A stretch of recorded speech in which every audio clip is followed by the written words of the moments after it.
নমস্কার, মাতৃভূমি সেবা সংঘের পক্ষ থেকে প্রত্যেককে আন্তরিক শ্রদ্ধা এবং ভালোবাসা। সেদিন শ্রী শ্রী ঠাকুর রামকৃষ্ণদেবের জন্মতিথিতে তার বাণীগুলো পড়ছিলাম। তখন সেখানে তিনি একটি কথা বলছিলেন, যত মত তত পথ। তার পেছনে তিনি যুক্তি দিচ্ছিলেন, কালীঘাটে নানা পথ ধরে যাওয়া যায়। আপনি যাকে খুশি আশ্রয় করেই পৌঁছতে পারেন। যে পথ দিয়েই যান না কেন, পৌঁছবেন কিন্তু সেই একই জায়গায়, মায়ের কাছে, ঈশ্বরের কাছে।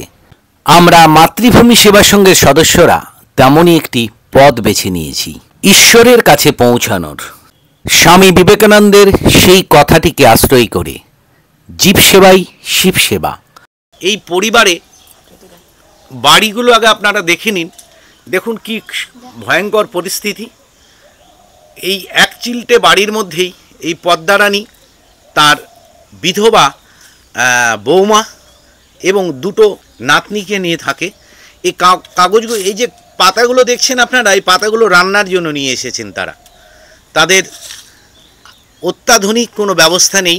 এই যে সর্ষের কাঁটাগুলো দেখছেন, এই যে নোংরাগুলো দেখছেন, এগুলো মানুষের বাড়ি থেকে চেয়ে এনেছে। এই হচ্ছে তার জীবনযাপনের একটা বিষয়। আমরা সাধারণত গ্যাস দেখেছি, আমরা সাধারণত বিভিন্ন রকম পদ্ধতি দেখেছি, কিন্তু সেই পদ্ধতি থেকে এনারা এখনও অনেক পিছিয়ে আছেন। পদ্মারানী দেবীর এই যে একজন নাতনি দেখছেন, এ পড়াশোনা করে, ছোট বৌমার সঙ্গে ইনি থাকেন। অদ্ভুতভাবে এনার একটি ঘরের প্রয়োজন, সে ঘরটিও এনার নেই। সরকারিভাবে যে ঘরগুলো পাওয়ার দরকার তার নামই নেই লিস্টে। একই রকমভাবে বৌমার বিধবা ভাতাটিও হয়নি। আমরা চেষ্টা করছি যতটা সম্ভব তাড়াতাড়ি করার। আর এই কন্যা মেয়েটিকে দেখছেন, এই মেয়েটি পড়াশোনায় ভীষণ ভালো। এই মেয়েটিকে দক্ষিণ দিনাজপুর জেলার মুখ্য স্বাস্থ্য আধিকারিক সম্মানীয় সুদীপ দাস মহাশয় এই মেয়েটির পড়াশোনার দায়িত্বভার নিজের কাঁধে তুলে নিয়েছেন। এই মাসিমার দুটো সন্তান ছিল, যে দুটো সন্তান দুটোই গত হয়েছে। এনার এই বৃদ্ধ কাঁধটিতে এখন বিরাট একটা দুটো সংসারের ভার রয়েছে। এনার কি আছে? আপনার বিধবা ভাতা তো হয়েছে? হ্যাঁ, বিধবা ভাতা হয়েছে। এনার যে বিধবা ভাতার এই 1200 টাকা, সেটাই একমাত্র ভরসা। তো এনার শারীরিক অবস্থা ভালো না, আপনারা দেখতে পাচ্ছেন। এই ইনহেলারটা উনি ব্যবহার করেন, ওনার শ্বাসকষ্ট রয়েছে। একই সঙ্গে এই পরিবারগুলোর ভালো মন্দ তাকে বিচার করতে হয়। উনি কি সমস্যায় আছেন, ওনার কি অসুবিধা, সেটা আমি আর ডিটেলসে বলবো না, ওনার মুখ থেকে শুনে নিন। বড় ছেলের হয়েছিল, খালি ফুলছে, খাতে পারি নাই। আর ভিতরে কালসা নাকি, ওটার মধ্যে অসুখ ধরছিল, সামান্য একটু ধরছিল বলে সাইডে যাবে, ওটা ছাড়লো না, খালি ফুলতে থাকলো তখন কাল খাওয়া বন্ধ হয়ে গেলো। আচ্ছা, তখন মারা গেলো। আর ছোটো ছেলেরা তো বিদেশে কাজ করে, ছোটো ছেলে বিদেশে কাজ করে, তো সন্ধ্যাবেলা ঘুরতে গেছে 3 জন লোকে। ও ঘুরতে যাওয়ার পরে ঘুরে আসতেছে বাড়ির দিকে, আসতে যে রুমে থাকে, আসতে নে রাস্তার মধ্যে উজ্জ্বল খেয়ে পড়ে গেছে। এমন পরে পড়ছে আর চলে গেছে। হাসপাতাল নিতে পারি নাই। আচ্ছা, তাদের চলে গেছে। কতদিন পর পর দুই ছেলে চলে গেল? 4 মাস হয়েছিল না, 5 মাস পর হয়েছিল। 5 মাস পর পর। ওইটা নিয়ে তো আমি শেষ করে পারি না। আর একটা আমার আসেই, যেন চোখ মুখলে ফুলে গেছে আমার। ঠিক। তাহলে এখন আপনারা চলছেন কি করে? দুটো ছেলে নেই, দুটো বৌমা রয়েছে, তাদের দুটো করে নাতনি রয়েছে। চলতে পারি না তো, খুব কষ্ট করে চলছি না, কেমন করে চলবো? ঘর বাড়ি নাই, খাওয়া নাই, জমি নাই, জায়গা নাই। আমাদের সমস্যা মেলা, ঘর বাড়ি তো নাই, খাওয়ারও নেই। জমি তাহলে তো খাওয়ার হবে? ঠিক। খাওয়ার নাই, ওই তো মোরা দেয় যা দুটো কামাই করে, ওইটা মনে করে সদাই পাত্র করতো। কতদিন ধরে সিদ্ধ ভাতে খাইতেছি। সিদ্ধ ভাতই খাচ্ছেন? হ্যাঁ। একবার ভেবে দেখেছেন একটি পরিবারে জল ঢেলে ভাত খাইছি, আজকাল সিদ্ধ ভাত করছি। আমি সিদ্ধ ভাত খেতে যাবো না, আমি স্নান করে মিথ্যে কথা বলতে পারবো না। ওদের কাছে আমাকে একটু তরকারি নিয়েছিলাম, আমার শ্বাসকষ্ট উঠছে, আমার একটু তরকারি দিই ভাই, আজকে আমি একটু তরকারি দেখাও। ওনার কথাগুলো আপনারা বুঝতে পাচ্ছেন কিনা জানি না। উনি দুপুরবেলা খাবেন, সিদ্ধ ভাত রান্না করেছে, উনি পাশের বাড়ি থেকে সবজি চেয়ে এনেছে, সেই সবজিটা দিয়ে উনি খেয়েছেন। এইভাবেই ওনাদের জীবনগুলো যায়। ভীষণ কষ্ট বলে বোঝানো যাবে না, এতটা কষ্টের মধ্যে থাকে। তো আপনার বৌমা কোথায় গিয়েছে? আমার বৌমা গেছে বিছন তুলতে। বিছন তুলতে? ওই ছোট বাচ্চাটাকে কেমন করে রাখছে? ছোট বাচ্চা রাখতে পারলাম না আজকে আমি ওকে কোলে নিয়ে কাজ করা যায়? অসুবিধা হয় না? অসুবিধা হবে না, আমি কষ্ট কথা বলতেই পারবো না। আমি আমাদের সমস্যাগুলো আছে, যত সমস্যা থাকে আপনারা দয়া করে একটা ঘর দিবেন। ঘর? হ্যাঁ, আমি যদি বৃষ্টির মধ্যে জলের মধ্যে যদি ঘরে শুয়ে থাকতে পারি। একটু বৃষ্টি পড়ে না? হ্যাঁ, বৃষ্টি যদি আসুক আইসেন, এখন তো ঘর হচ্ছে না, কোনদিন দিবে না দিবে, আইসাবে সত্যি সত্যি এসে দিকে যাবে। আমাদের এই ভিডিওটি যদি কোনো সরকারি আধিকারিক দেখে থাকেন, তপন ব্লকের সম্মানীয় বিডিও সাহেব তীর্থাঙ্কর ঘোষ বা অন্য কেউ আধিকারিক, তাহলে তাদের কাছে আমার বিনীত অনুরোধ, আপনারা দেখবেন এই মানুষটির জন্য যাতে ঘরটি হয় সেটা আপনারা একটু ব্যবস্থা করবেন। হ্যাঁ, এটা অনুরোধ। বাবা অনুরোধ, বাবা ঘরটাই জোগাড় করে দিবেন। খাওয়া দাওয়া হাফ পুজো চলে তা চলে, জল টল দিয়ে মিশে চলে তো, কিন্তু ঘরটা আমার সরকার, আমার ঘরটা সরকার। কিভাবে চলছেন? ওষুধপত্র কিভাবে কি করেন? ওই তো 1000 করে টাকা পাই, আমার ওষুধ দিলেন লাগে। শুনছি নিখিল বাবা আমার কত করে মাসে লাগে রে বাবা? কত আমার 150 টাকা করে লাগে। মা তুমি শুনি না কি করবা, এখন খাতেই হবে। 150 টাকা করে লাগে আমার মাসে। তার সাথে এখন শোল কাঁপতেছে, দুর্বল হয়ে গেছি, এখন আবার ফাইলও লাগবে, আজকে যাইনি। ঠিক আছে, আমি তো আছি, দেখি আপনার কতটা করতে পারে। আপনার এই ইনহেলারটা আমি হসপিটালের সঙ্গে কথা বলবো, করে ইনহেলারটা যাতে আপনি নিয়মিত পান তার ব্যবস্থা আমি করে দেবো। ঠিক আছে, এটা আপনাকে কিনতে হবে না। আর যে ভদ্রলোক উনি নাম প্রকাশে অনিচ্ছুক, বালুরঘাটে থাকেন, ওনার একটা আপনার এই নাতনির মতো একটা ছোট্ট মেয়ে আছে, উনি আপনার জন্য এই চালগুলো পাঠিয়ে দিয়েছেন। এই চালটা আগামীতেও পাঠাবে, তো ওনার মঙ্গল প্রার্থনা করবেন, ওনার মেয়ে যাতে ভালো থাকে, আরো উপযুক্ত হন এই জিনিসগুলো দেওয়ার জন্য। ওনাকে একটু আশীর্বাদ করে দেন। আশীর্বাদ করবো না আমি, সেই আশীর্বাদ আসলে পরে আমি ভক্তি করছি যে বলে আজ আমার এক বাপ দুই বাবা গেছে, কত বাবা দাঁড়াইছে। ঠিক আমার কত বাবা দাঁড়িয়েছে, কত বাবা দাঁড়িয়েছে, সত্যি তাই। না অসুবিধা, কাঁদবেন না, আপনি কাঁদবেন না।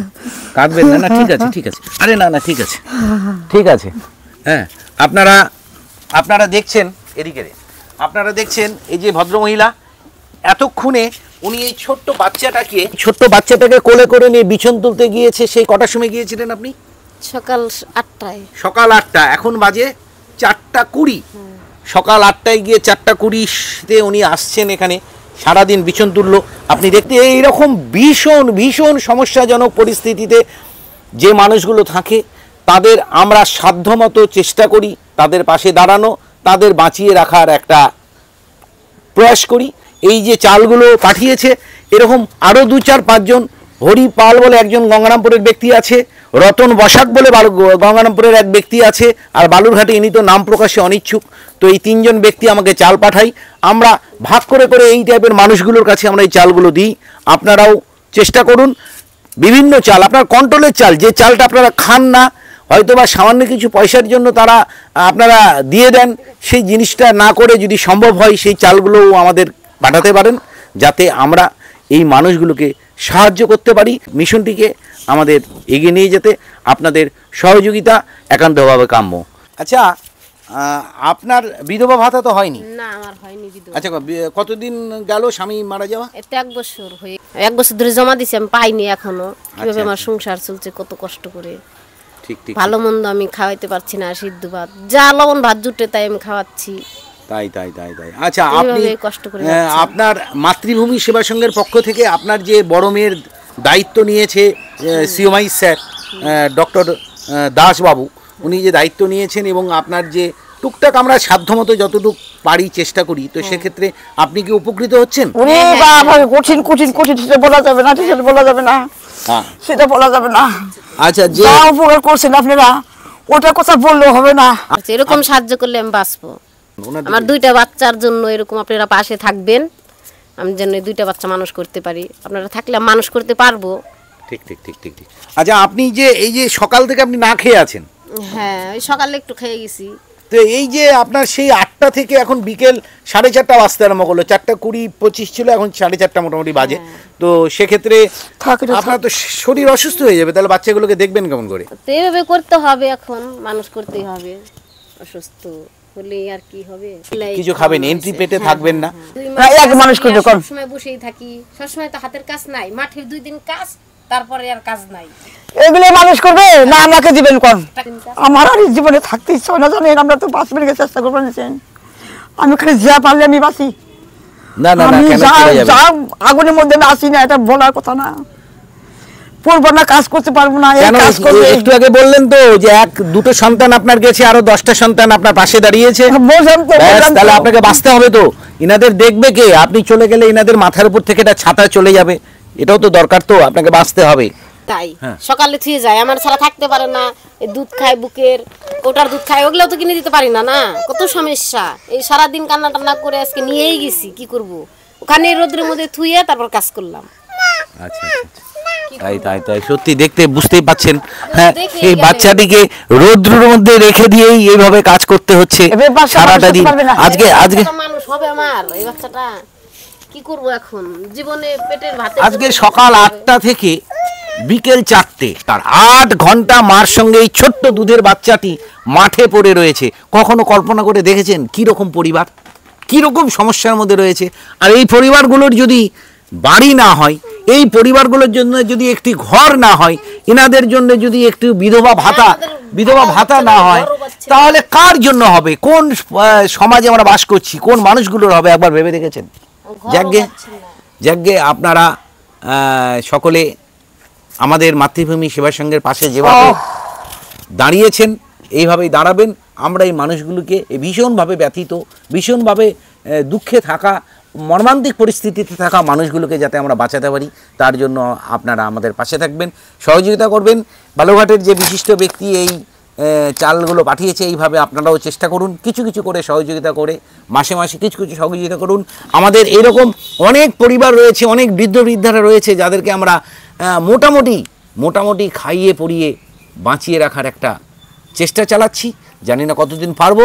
আপনারা যত বেশি সহযোগিতা করবেন, এই ধরনের মানুষগুলোকে আরও আমরা সহযোগিতা করতে পারবো।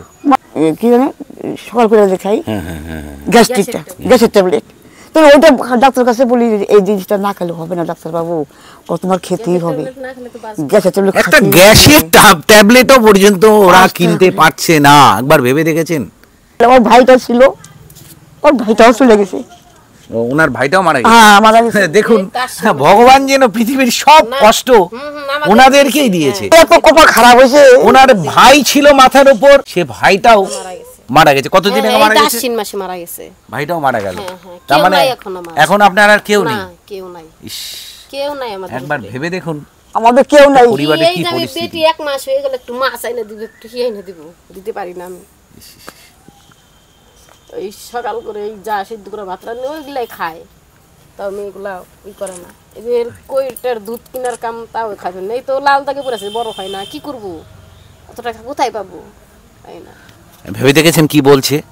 বড় মেয়েকে কতদিন ধরে মাছ খাওয়াতে পারিনি, ছোট মেয়ের জন্য একটু দুধের কৌটো দরকার, সে কৌটোটা পর্যন্ত ওনারা জোগাড় করতে পারছে না। কত শুনবেন এরকম? একদিন আমি বলছিলাম যে মা একটু মাছ নিয়ে আসো না মা, এগুলো তো ভাত আর বা খাওয়ার ইচ্ছা করে না। আমি বলি না, তো সেদিনকে বলছিলাম আচ্ছা আচ্ছা আচ্ছা, আমার একটু মুখে মাছ দিয়ে আমাকে একটু ভাত খাতাম নাকি, এইরকম। তাই সত্যি। এখন ইচ্ছা হয় সত্যি কথা।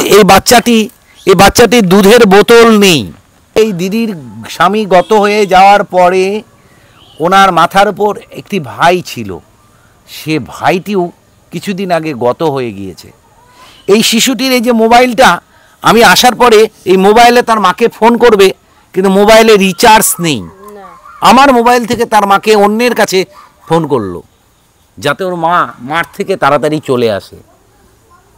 এই মোবাইলটা কেন নিয়েছে? এই মোবাইলে ছবি তুলে তার বড় মেয়ে নোটসগুলো পড়াশোনা করতো, কারণ তার নোটস বুক কেনার মতো পয়সা ছিল না। সম্মানীয় সিওমাইস দক্ষিণ দিনাজপুর, তিনি তার এই মেয়েটাকে, ইনার বড় মেয়েটার দায়িত্ব নিয়েছে। এই বাচ্চাটি এবং এই পরিবার, এই যে পরিবারটা দেখছেন, এই পরিবারটিও যাতে সুস্থভাবে বেঁচে থাকতে পারে, তার জন্য যা যা প্রয়োজন সেগুলো আমরা চেষ্টা করছি মাতৃভূমি সেবা সংঘের পক্ষ থেকে সব ধরনের সহযোগিতা করতে। সহযোগিতা করুন, আপনারা সহযোগিতা করলে এই পরিবারটিকে আমরা বাঁচাতে পারি। ঠিক আছে, ভালো থাকবেন মাসিমা, ভালো থাকবেন। ঠিক আছে, আসলাম। তাহলে দেখেন ঠিক আছে, এই বউ কাজ করবে, তারপর আমি খাবো। ঠিক ঠিক ঠিক বলেন ঠিক ঠিক ঠিক তাহলে আমার কি আছে? ঠিক। আমার কিছু আছে? আমার তো ব্যাটারিগুলো সব চলে গেছে। ঠিক, ঠিক, ওই ঠিক। বাচ্চাগুলো মানুষ করবে না, আমাকে খাওয়াবে, ঠিক। মানুষ করবে না, আমাকে বাচ্চাদেরকে মানে কোন দিকে করবে, সত্যি ভীষণ কষ্টকর ব্যাপার। ঠিক আছে, আপনারা ভালো থাকুন সকলে, সকলকে আন্তরিক শ্রদ্ধা জ্ঞাপন করছি। জয় হিন্দ, জয় ভারত। হরি বল।